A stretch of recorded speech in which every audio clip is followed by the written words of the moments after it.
बहुत से सेल्समैन अपने ग्राहकों को बेवकूफ या पागल समझते हैं, क्योंकि दिन भर वे ऐसे लोगों से मिलते रहते हैं जो केवल उनका समय खराब करने आते हैं। कुछ ग्राहक तो बस ऐसे ही शोरूम घूमने चले आते हैं और बिना कुछ खरीदे लौट जाते हैं। लेकिन एक सच्चे सेल्समैन को ये बात कभी नहीं भूलनी चाहिए कि असली बिक्री केवल उसी व्यक्ति को हो सकती है जिसे सचमुच किसी चीज की जरूरत है, हर किसी को नहीं। चाहे आप किसी भी कंपनी के लिए काम कर रहे हो या किसी भी प्रकार का सामान बेच रहे हो, ये आपका खुद का बिजनेस है। आप इसे जितना बेहतर बनाएंगे, जितना समय और ध्यान देंगे, उतने ही अधिक ग्राहक आपके पास लौट कर आएंगे। लेखक कहते हैं कि लोग ज्यादातर चीजें लॉजिक से नहीं, बल्कि फीलिंग्स और भावनाओं से खरीदते हैं। हर इंसान के भीतर एक अदृश्य साइन टंगा होता है जिस पर लिखा है, मुझे इंपॉर्टेंट फील कराओ। अगर आप किसी ग्राहक को ये एहसास करा देते हैं तो न केवल आप सेल्स में बल्कि जीवन के हर क्षेत्र में सफलता हासिल कर सकते हैं। यही विचार how to sell anything to anybody किताब में मिलता है, जिसे मशहूर सेल्स और मार्केटिंग एक्सपर्ट जॉय गेरार्ड ने लिखा है। ये किताब उनके लंबे और सफल करियर से सीखे गए अनमोल सबक साझा करती है, जिनमें वे ग्राहक के साथ मजबूत संबंध बनाने और उनकी संतुष्टि को सबसे ज्यादा महत्व देने की बात करते हैं। लेखक बताते हैं कि एक बार एक ग्राहक कार खरीदने आया जो अंतिम संस्कार की कंपनी का आयोजक था। जब उससे पूछा गया कि किसी भी इंसान के अंतिम संस्कार में औसतन कितने लोग आते हैं, तो उसने कहा करीब 250 लोग। इसी तरह एक शादी में लेखक की मुलाकात एक कैटरिंग मैनेजर से हुई, जिसने बताया कि एक शादी में औसतन 500 लोग शामिल होते हैं, यानी दूल्हे की तरफ से 250 और दुल्हन की तरफ से भी लगभग 250। इसका मतलब यह है कि एक सामान्य व्यक्ति अपनी जिंदगी में लगभग 250 लोगों को प्रभावित करता है, और वे लोग इतने खास होते हैं कि शादी से लेकर अंतिम संस्कार तक शामिल होते हैं। अब एक सेल्समैन के लिए ये समझना बेहद जरूरी है, क्योंकि अगर आप किसी एक ग्राहक को नाखुश कर देते हैं तो उसके जरिए 250 और संभावित ग्राहक भी आपसे दूर हो सकते हैं। वहीं अगर वही ग्राहक संतुष्ट होकर लौटता है तो वो उन्हीं 250 लोगों से आपके बारे में अच्छी बातें करेगा, और संभव है उनमें से कई लोग आगे चलकर आपके ग्राहक बन जाएं। इसलिए हर ग्राहक को वैल्यूएबल मानना और उसकी संतुष्टि पर ध्यान देना ही असली सेल्स का नियम है। जब कोई नया सेल्समैन शुरुआत करता है तो उसके लिए सबसे आसान बिक्री होती है। पहले अपने लिए प्रोडक्ट खरीदना और फिर रिश्तेदारों या दोस्तों को 2-3 प्रोडक्ट बेचना। लेकिन असली चुनौती तब शुरू होती है जब वो अपनी नजदीकी पहचान वालों को सामान बेच चुका होता है। असली पहचान तभी बनती है जब सेल्समैन 3 से अधिक प्रोडक्ट अनजान लोगों को बेचने लगता है। तब सवाल उठता है, एक अनजान इंसान को अपना ग्राहक कैसे बनाया जाए? इसके लिए सबसे पहला कदम होता है प्रोस्पेक्ट की लिस्ट बनाना। उन लोगों की लिस्ट बनाइए जिनसे आप रोजमर्रा में मिलते हैं, जैसे ग्रोसरी वाला, पेट्रोल पंप वाला, कपड़े बेचने वाला या कोई और व्यापारी। जब ये लोग रोज आपको कुछ बेचते हैं तो आप भी उनसे संपर्क करके अपना सामान ऑफर कर सकते हैं। फोन पर बात करना सेल्स में सबसे बड़ी चुनौती मानी जाती है। कई बार कंपनियां नए सेल्समैन को ऐसे नामों की लिस्ट थमा देती हैं जिनसे वे कभी मिले ही नहीं। ऐसे में 99% लोग फोन पर बात करने में रुचि नहीं दिखाते और तुरंत कॉल काट देते हैं। असली समस्या यह है कि अनजान व्यक्ति आपसे बात क्यों करे? इसका जवाब है रेफरेंस। बिना रेफरेंस कोई भी अनजान इंसान आपसे जुड़ने में दिलचस्पी नहीं लेता। जॉय गेरार्ड बताते हैं कि उन्होंने फोन कॉल्स को हमेशा रेफरेंस के साथ इस्तेमाल किया। उदाहरण के लिए, अगर वे किसी घर पर फोन करते और पत्नी ने कॉल उठाई तो वे कहते, मैं जॉय, कार सेल्समैन बोल रहा हूं। आपकी कार तैयार है, आप इसे लेने कब आ रहे हैं? महिला चौंक जाती और कहती, हमने तो कोई कार ऑर्डर नहीं की। तब जॉय किसी और का नाम लेकर पूछते, क्या ये उनका घर है? जब महिला अपने पति का सही नाम बताती तो जॉय माफी मांगते और जाने से पहले कैजुअली पूछ लेते, क्या आप नई कार लेने का सोच रहे हैं? कई बार महिला कह देती कि उसका पति इस बारे में सोचता रहता है और उनसे बात कर सकते हैं। यहीं से जॉय को जरूरी रेफरेंस मिल जाता। फिर वे उस पति से बात करके सारी जानकारी नोट कर लेते और समय आने पर दोबारा कॉल करते। इस तरह धीरे धीरे वे अनजान लोगों को भी रेफरेंस के जरिए ग्राहक बना लेते थे। अनजान ग्राहकों को जोड़ने का दूसरा तरीका है ईमेल या लेटर भेजना। ज्यादातर सेल्समैन जब ईमेल भेजते हैं तो उसमें केवल विज्ञापन और टेम्पलेट भरे होते हैं जिन्हें लोग पढ़ते तक नहीं और डिलीट कर देते हैं। लेखक का सुझाव है कि मेल के जरिए ग्राहकों को कुछ बेचने की कोशिश न करें, बल्कि उन्हें किसी समस्या और उसके समाधान पर चर्चा करने के लिए मेल भेजें। समय समय पर त्योहारों और खास दिनों जैसे जन्मदिन या सालगिरह पर शुभकामना संदेश भेजें। जॉय हर ग्राहक को साल में 12 ईमेल भेजते थे, हर महीने एक। इसमें केवल विश किया जाता था, कोई विज्ञापन नहीं। इससे ग्राहक के मन में उनका नाम बार बार आता रहता और धीरे धीरे लोग उन्हें याद रखने लगते। ग्राहकों तक पहुंचने का अगला आसान तरीका है विजिटिंग कार्ड। जॉय हमेशा अपने पास विजिटिंग कार्ड रखते और हर मुलाकात में सामने वाले को दे देते। यहाँ तक कि फुटबॉल मैच में जब गोल होता और लोग खुशी से तालियां बजाते तो वे अपने कार्ड भीड़ में उछाल देते थे। इस तरह लोगों को मजेदार तरीके से पता चल जाता कि वे कौन हैं और क्या काम करते हैं। ग्राहक को हमेशा एक विजेता जैसा महसूस कराना जरूरी है।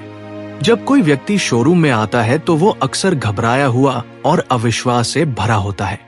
उसे लगता है कि सेल्समैन बस उसका पैसा ऐंठना चाहता है, इसलिए वो कहता है, मैं तो बस देखने आया हूं।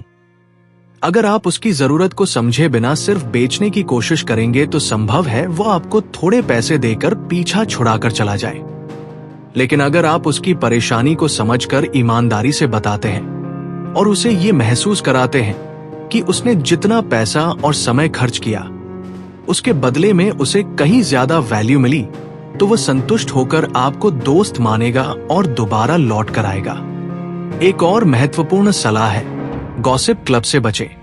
हर कंपनी में कुछ लोग होते हैं जो काम की बजाय गपशप में समय बर्बाद करते हैं। अगर आप उनकी आदत में पड़ गए तो आपकी सेल्स पर असर पड़ेगा।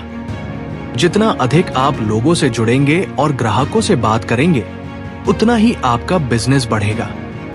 जॉय ने शुरुआत में जब कोई ग्राहक डेटा उपलब्ध नहीं था, तब टेलीफोन डायरेक्टरी से नंबर निकालकर कॉल करना शुरू किया। धीरे धीरे लोग खुद उनके नाम से उन्हें ढूंढने लगे।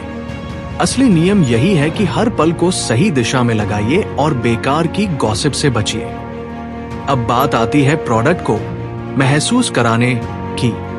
लेखक कहते हैं कि जब उन्होंने पहली बार मर्सिडीज कार चलाई थी तो वो उनकी खुद की कार नहीं थी, बल्कि वे अपने दोस्त के साथ शोरूम गए थे। बजट उस समय नहीं था, लेकिन टेस्ट ड्राइव के दौरान जो फीलिंग आई उसने उनके मन में ये सपना जगा दिया कि एक दिन उन्हें ये कार जरूर लेनी है।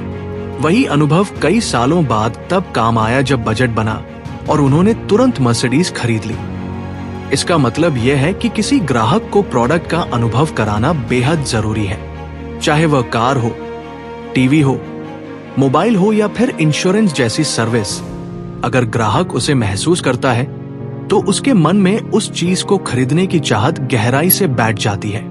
जॉय कहते हैं कि वे कार बेचते समय ग्राहकों को ज्यादा बातें नहीं बताते थे। वे बस उन्हें कार में बैठा देते और चलाने का मौका देते। जितना कम वे बोलते, उतना ही ग्राहक कार को महसूस करता और खुद उससे बातें करने लगता। ये तकनीक इसलिए काम करती है क्योंकि हर इंसान अपनी भावनाओं और अनुभवों से ज्यादा प्रभावित होता है। जब ग्राहक खुद कहता है कि ये कार कितनी स्मूथ है, कितनी आरामदायक है या उसके बच्चों को ये कितनी पसंद आएगी, तब असल में सेल्समैन का काम आसान हो जाता है। यही कारण है कि हर उत्पाद को ग्राहक की इंद्रियों तक पहुंचाना जरूरी है। वो उसे देखे, छुए, महसूस करे और उसके साथ जुड़ाव बनाए। लेखक बताते हैं कि कभी भी ग्राहक को ये महसूस नहीं होने देना चाहिए कि आप उसे जबरदस्ती कुछ बेचने की कोशिश कर रहे हैं, बल्कि उसे ये महसूस कराइए कि वो खुद ये फैसला ले रहा है। उदाहरण के तौर पर, अगर कोई ग्राहक टेस्ट ड्राइव में कहे कि वह कार को थोड़ी दूर तक ले जाना चाहता है, तो उसे रोके नहीं, बल्कि कहे कि जितना मन करे उतना चलाइए। जब ग्राहक महसूस करता है कि उसने आपकी कार को ज्यादा समय तक चलाया है, तो उसके भीतर आपके लिए आभार की भावना पैदा होती है। यही भावना उसे खरीदारी की ओर ले जाती है। अब सवाल है, ईमानदारी और समझदारी का संतुलन कैसे रखा जाए? लेखक कहते हैं कि honesty is the best policy का मतलब ये नहीं कि आपको हर समय बिना सोचे समझे सब कुछ बोल देना है। ये एक पॉलिसी है, कोई कठोर नियम नहीं। कई बार आधा सच ही पर्याप्त होता है। जैसे अगर कोई ग्राहक फोन पर पूछता है कि क्या आपके पास अमुक मॉडल की कार है, तो जॉय कहते कि हाँ, मिल जाएगी। हमारे पास कई मॉडल्स उपलब्ध हैं। अब हो सकता है कि उस समय वो मॉडल शोरूम में ना हो, लेकिन अक्सर वे उसे नजदीकी डीलर से अरेंज कर लेते थे। असली मकसद ग्राहक को शोरूम तक लाना होता था। जब ग्राहक सामने आ जाता है तो उसके खरीदने की संभावना कहीं अधिक बढ़ जाती है। सेल्स का अगला बड़ा राज है ग्राहक को विजेता महसूस कराना। जब वो शोरूम में आता है तो उसके मन में पहले से ही डर और अविश्वास होता है। वह सोचता है कि सेल्समैन केवल उसका पैसा ऐंठने के लिए बैठा है। वही सेल्समैन सोचता है कि यह ग्राहक केवल टाइम पास करने आया है। इस तरह दोनों एक दूसरे को दुश्मन मानने लगते हैं। अगर यही माहौल बना रहा तो न तो ग्राहक संतुष्ट होगा और न सेल्समैन सफल। इसलिए जरूरी है कि आप ग्राहक से दोस्ती का रिश्ता बनाएं, उसकी परेशानी को समझें और उसे ये महसूस कराएं कि उसने आपके शोरूम से खरीदकर सही निर्णय लिया है। लेखक कहते हैं कि जब कोई ग्राहक आपके पास आता है तो वो अपने 250 लोगों का प्रतिनिधित्व भी करता है। अगर वह नाराज होकर जाएगा तो उन सभी तक नकारात्मक बात पहुंचेगी, लेकिन अगर वो खुश होकर जाएगा तो वही ग्राहक आपके लिए 250 संभावित ग्राहकों का रास्ता खोल देगा। इसलिए हमेशा ग्राहक को ये एहसास कराएं कि उसने पैसा और समय खर्च करके जो लिया है उसका उसे कहीं ज्यादा मूल्य मिला है। जब ग्राहक ये महसूस करता है कि वह विजेता है तो वो आपके प्रति वफादार हो जाता है। सेल्स में एक और अहम बात है समय का सही उपयोग। हर कंपनी में कुछ लोग होते हैं जो गॉसिप क्लब का हिस्सा बन जाते हैं। ये लोग घंटों आपस में बातों में समय गवा देते हैं, लेकिन लेखक कहते हैं कि अगर आप समय गॉसिप में बर्बाद करेंगे तो वो सीधे सीधे आपकी कमाई में कटौती करेगा। हंसी मजाक और समय बर्बाद करने से पैसा नहीं बनता। पैसा तभी बनता है जब आप अधिक से अधिक संभावित ग्राहकों तक पहुंचते हैं। इसलिए हमेशा याद रखिए कि जितना अधिक समय आप सही दिशा में लगाएंगे उतना ही अधिक लाभ पाएंगे।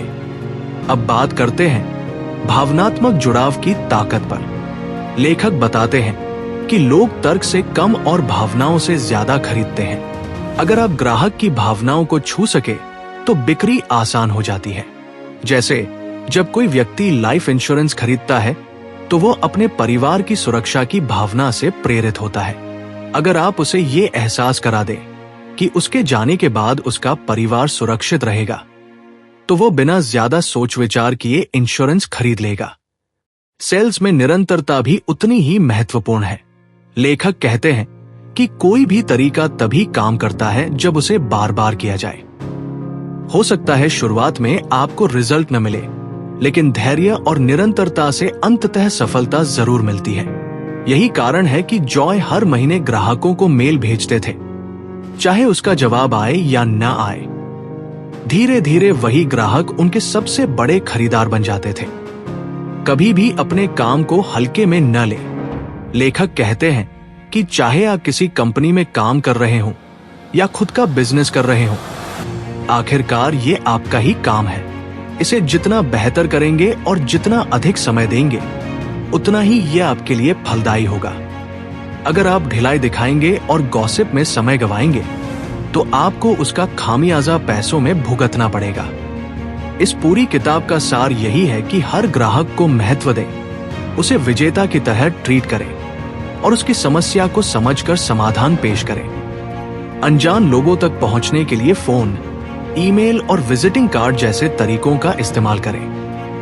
ग्राहक को प्रोडक्ट का अनुभव कराए और उसे महसूस कराए कि वह निर्णय लेने में आजाद है। गॉसिप क्लब से बचें और अपना समय केवल सेल्स बढ़ाने वाली गतिविधियों में लगाएं। ईमानदारी से काम करें, लेकिन समझदारी से बोलें और सबसे जरूरी, ग्राहक के साथ भावनात्मक जुड़ाव बनाएं। लेखक अंत में कहते हैं कि अगर आप इन नियमों को अपनाते हैं तो न केवल सेल्स में बल्कि जीवन के हर क्षेत्र में सफलता पाएंगे, क्योंकि असल सफलता सिर्फ बेचने में नहीं बल्कि रिश्ते बनाने और लोगों को अपने साथ जोड़ने में है।